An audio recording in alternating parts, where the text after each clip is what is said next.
Manila, January 10, 2026.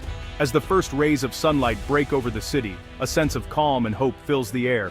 The city stirs to life, unaware that history is about to unfold just beyond the horizon. Suddenly, the tranquility is shattered. Alarms blare through the Philippine Air Force Command Center, piercing the early morning silence. Tension ripples through the room as personnel spring into action, their training kicking in instantly. On the radar screens, blips appear. Unidentified aircraft are rapidly approaching a vital outpost in the West Philippine Sea. The operator's eyes narrow, hands moving swiftly over controls as they confirm the threat. But this time, the response is different. There's no hesitation, no uncertainty. Years of preparation and investment have paid off. The command center moves with a new sense of purpose, issuing orders with confidence and clarity. Within moments, two KF-21 Block II fighters, proudly bearing the Philippine flag, roar down the runway and ascend into the golden morning sky. Their engines thunder, a symbol of the nation's resolve and technological progress. Inside the cockpits, pilots rely on cutting-edge helmet displays and digital HUDs, giving them unparalleled situational awareness. Every movement of the intruding aircraft is tracked with pinpoint accuracy, thanks to advanced sensors and data links. The jets maintain seamless communication, not just with each other, but with naval vessels and ground stations below. This network defense forms an invisible shield, uniting air and sea forces in real time, ready to respond to any threat. As the Philippine fighters close in, the intruders realize they are outmatched. Without a single shot fired, the enemy aircraft turn away, retreating back over the open ocean. The message is unmistakable: the days of unchecked incursions are over. Now, Philippine jets patrol the skies with confidence, their presence a powerful deterrent. The West Philippine Sea, once a flashpoint of tension, is now watched over by vigilant guardians. In the command center, a quiet celebration breaks out. Smiles and nods are exchanged, no grand gestures, just the satisfaction of a job well done. Outside, the Philippine flag waves proudly, a symbol of unity and resilience. Modern air power has changed the equation. With advanced fighters on patrol, potential conflicts are deterred before they can even begin. The nation's skies are no longer vulnerable. They are protected by the best technology and the bravest pilots. For the Philippine Air Force, this is more than just a mission. It's a moment of pride, a testament to years of hard work, training, and investment. The men and women in uniform know that their efforts have secured a safer future for the country. The KF-21 Block II now soars as the new guardian of Philippine airspace, a symbol of hope and strength. As the sun rises over the West Philippine Sea, a new era of security and confidence begins for the nation and its people. To truly appreciate the significance of the Philippine Air Force's recent advancements, we must first look back at its long and difficult journey. For years, the PAF faced a seemingly endless struggle to modernize, hampered by limited resources and shifting priorities. The dream of flying cutting-edge jets often felt out of reach, as the force made do with whatever was available, no matter how outdated. For decades, the PAF's frontline jets were relics of a bygone era, aircraft that had seen better days, many of them older than the pilots who flew them. These planes, once symbols of national pride, became reminders of how far behind the country had fallen in aerial defense. The F-5 Freedom Fighter, for example, was once a regional star, a jet that inspired confidence and respect. But as neighboring countries invested in newer, more capable aircraft, the F-5 quickly became obsolete. The gap between the Philippines and its neighbors widened, leaving the country vulnerable in a rapidly changing region. Spare parts for these aging jets grew increasingly scarce, forcing mechanics to cannibalize other aircraft just to keep a few flying. The focus of the Air Force shifted away from external threats and maritime defense, turning instead to internal security and counterinsurgency operations. This left the country's airspace exposed at a time when regional tensions were rising. When the F-5s were finally retired in 2005, the Philippines found itself without a single supersonic interceptor. For nearly a decade, the skies were unguarded by modern jets, a vulnerability that did not go unnoticed by both allies and potential adversaries. The arrival of the F-A-50PH Fighting Eagle in 2015 was a moment of hope. These new jets restored some measure of capability, allowing the Air Force to once again patrol the nation's skies with pride. However, the F-A-50PH was designed primarily as a light combat and training aircraft. It was never intended to match the world's most advanced fighters in speed, range, or firepower.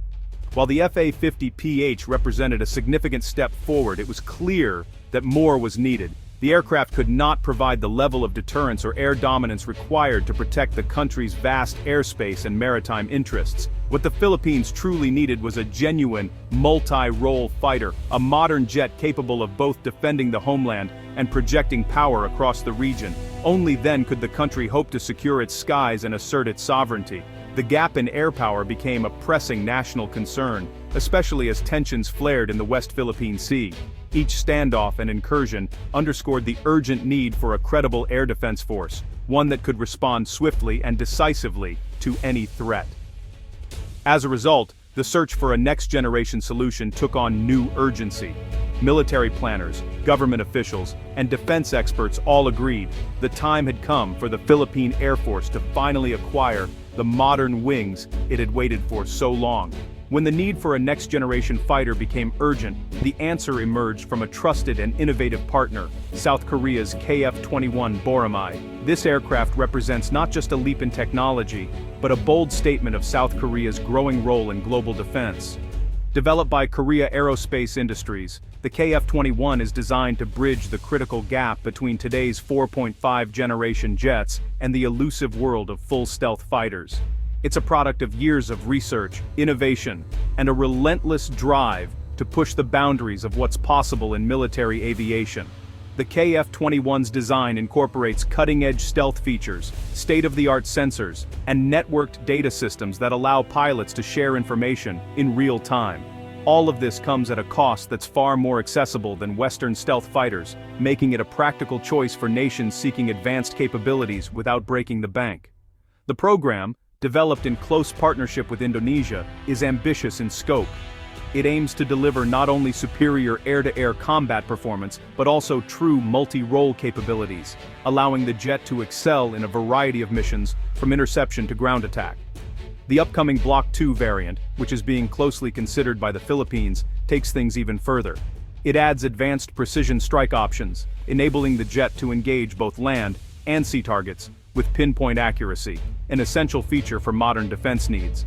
But the KF-21 is more than just a fighter jet purchase. It's a platform for deeper regional cooperation, opening doors to shared training, joint exercises, and a new level of defense collaboration between nations.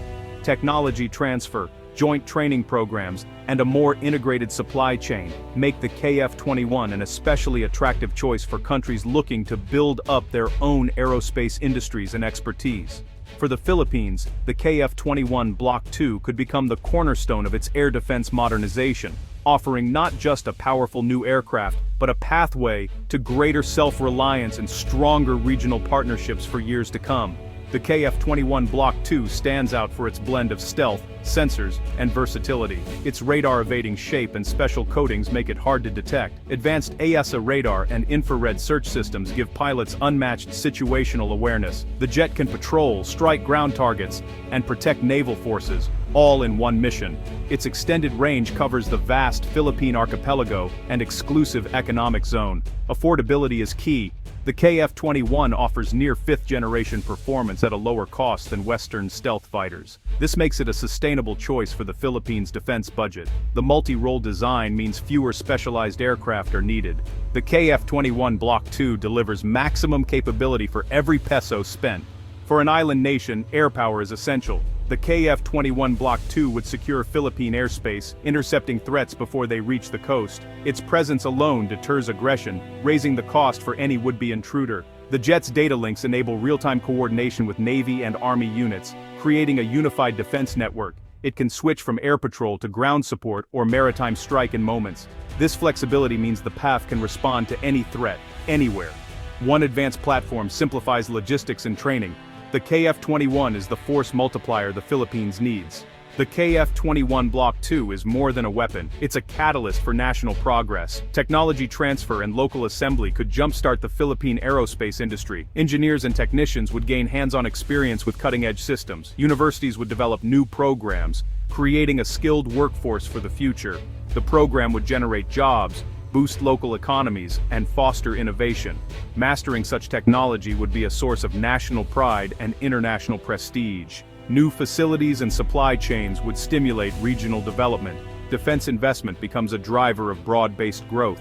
The path to acquiring the KF-21 Block II isn't without obstacles. The cost is significant, sparking debate over national priorities. Critics question spending on jets versus healthcare or education. Supporters argue that security underpins all other progress. The challenge is to balance defense needs with social investment. Operating advanced fighters requires new training, infrastructure, and doctrine. Integrating the KF-21 into a network defense system is complex and costly. Success depends on careful planning and sustained commitment. The jets are just one piece of a much larger puzzle. The KF-21's potential has sparked both excitement and caution. Defense experts see it as a game-changer, finally giving the Philippines credible deterrence. Many Filipinos feel pride at the prospect of flying world-class jets. Social media buzzes with anticipation and nationalistic fervor. But some worry about the cost, arguing funds could address urgent social needs. The debate highlights the need for balanced national development. Within the military, there's hope, but also concern about sustaining the jets over decades. Training, maintenance, and upgrades require long-term investment. Without ongoing support, even the best jets could be grounded. The real test is not just acquisition, but lasting capability. The KF-21 Block II represents a turning point for the Philippines. It signals a shift from passive defense to active regional engagement. With these fighters, the Philippines becomes a more influential and respected player in Southeast Asia. The journey will be challenging, demanding political will and national unity. Success means balancing defense modernization with inclusive growth. The KF-21 is an investment in self-reliance and a declaration of national resolve. As these jets take flight, they carry the hopes of a nation ready to claim its place in Asia.